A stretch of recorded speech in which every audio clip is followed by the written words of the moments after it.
आप देख रहे हैं श्री माता वैष्णो देवी प्रेस क्लब कटरा।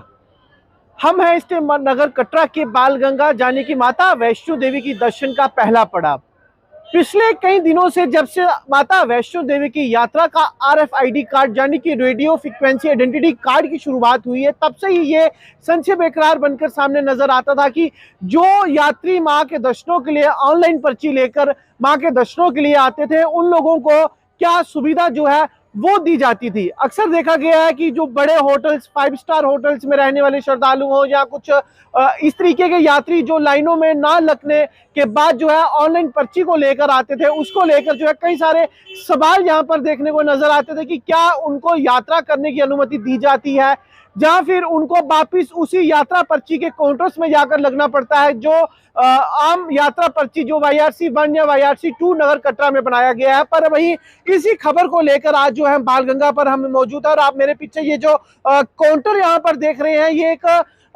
माता वैष्णो देवी श्राइन बोर्ड प्रशासन के द्वारा एक काउंटर को यहाँ पर स्थापित किया गया। और वहीं अगर जानकारी देते हुए इस काउंटर की बात करें तो ये उन्हीं लोगों के लिए यहाँ पर काउंटर बनाया गया है जो यात्री माता वैष्णो देवी की दर्शनों के लिए आ रहे हैं। और वो यात्री अगर ऑनलाइन पर्ची जो है माता वैष्णो देवी की श्राइन बोर्ड की जो वेबसाइट से डाउनलोड कर लाते हैं, उनकी पर्ची जो है वो यहाँ पर जमा करवा दी जाती है। और यहाँ पर उनकी आइडेंटिटी कार्ड हो, चाहे वो आधार कार्ड हो या फिर यहाँ पर कोई भी ऐसा कार्ड जो उनकी पहचान पत्र जो है वो दिखाने के बाद जो है उनको यहाँ से रेडियो फ्रीक्वेंसी आइडेंटिटी कार्ड जो है वो दे दिया जाता है। तो वहीं अगर बात करें हम तो माता वैष्णो देवी के दर्शनों के लिए जाने के लिए RFID कार्ड जो है वो लेकर जाने की अनुमति दी जाती है। बिना RFID कार्ड की जो है यात्रा की अनुमति जो है बोर्ड प्रशासन के द्वारा पूरी तरीके से रोक जो है वो लगा दी जाती है। और वहीं अगर हम बात करें तो मां के दर्शनों के लिए आने वाले श्रद्धालुओं की संख्या जो है वो भी लगातार बढ़ती हुई नजर आ रही है।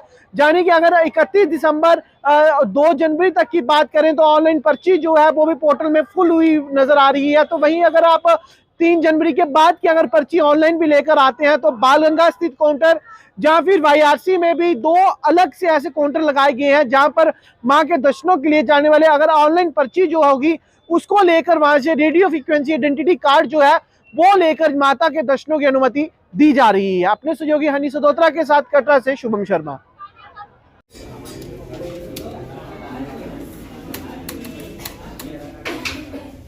सिस्टम जो है वो आज भी प्रचलन में है और ऑनलाइन सिस्टम के जरिए आप रजिस्ट्रेशन कर सकते हैं, लेकिन जिसने भी ऑनलाइन रजिस्टर किया है उसको कार्ड कलेक्ट करना जरूरी है, बिकॉज कार्ड में एक RFID बेस्ड जो चिप है वो उसके अंदर एम्बेडेड है और उसी के जरिए हम यात्री की ट्रैकिंग कर सकते हैं। और वो चिप सिर्फ फिजिकल फॉर्म में ही हम यात्री को दे सकते हैं। तो आप ऑनलाइन जो भी यात्री रजिस्टर करते हुए आ रहे हैं वो कभी भी जैसे ही वो कटरा लैंड करते हैं, पहुंचते हैं किसी भी माध्यम से, वो हमारे YRC यात्रा रजिस्ट्रेशन काउंटर से उस ऑनलाइन नंबर के जरिए अपना RFID कार्ड कलेक्ट कर सकते हो, अपनी यात्रा प्रारंभ कर सकते हैं। तो अंशुल जी वो मतलब उसी जैसे YRC 1 है या 2 है वहां पर पर्टिकुलर फिर उसको लाइन पे लगना है या कुछ अलग काउंटर्स जो है वो बोर्ड के द्वारा बनाए गए हैं? देखिए YRC 1 जिसको हम कहते हैं निहारिका भवन में है, उसके अंदर सेपरेट काउंटर्स हैं सिर्फ और सिर्फ ऑनलाइन यात्रियों के लिए जिन्होंने रजिस्टर किया है, और 4 डेडिकेटेड काउंटर्स हैं ताकि उनको लंबी कतारों में ना लगना पड़े, जैसा आपने फरमाया। दूसरा, 24 घंटे हम उनके लिए बाणगंगा के अंदर भी 2 एडिशनल काउंटर्स ऑनलाइन यात्रियों के लिए रखते हैं।